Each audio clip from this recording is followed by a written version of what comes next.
এখানে ঘুমিয়ে আছে হুমায়ূন ফরিদী, বুলবুল আহমেদ সহ অনেক গুণী মানুষ। আসসালামু আলাইকুম এভরিওয়ান।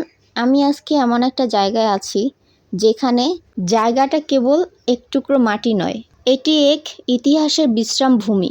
এখানে শুয়ে আছে মরহুম আহমেদ ইমতিয়াজ বুলবুল স্যার, যেখানে নিস্তব্ধতার ভিতরেও বাজে অগণিত স্মৃতি। এখানে চিরনিদ্রায় আছে এম.আর. আখতার মুকুল, যিনি ছিলেন 1952 সালের একজন ভাষা সৈনিক।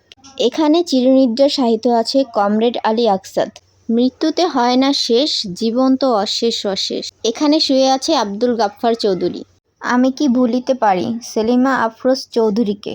এখানে এরকম আরও অনেক অগণিত স্মৃতি শুয়ে আছে মাটির নিচে, যেন প্রতিটা কবরের নিচে ঘুমিয়ে আছে এক একটা যুগ, এক একটা গল্প। এদের মধ্যে আরও একজন আছে বীর মুক্তিযোদ্ধা এবং বিশিষ্ট অভিনেতা মরহুম হুমায়ূন ফরিদী স্যার, যার কথা এবং অভিনয় আজও হৃদয় ছুঁয়ে যায়।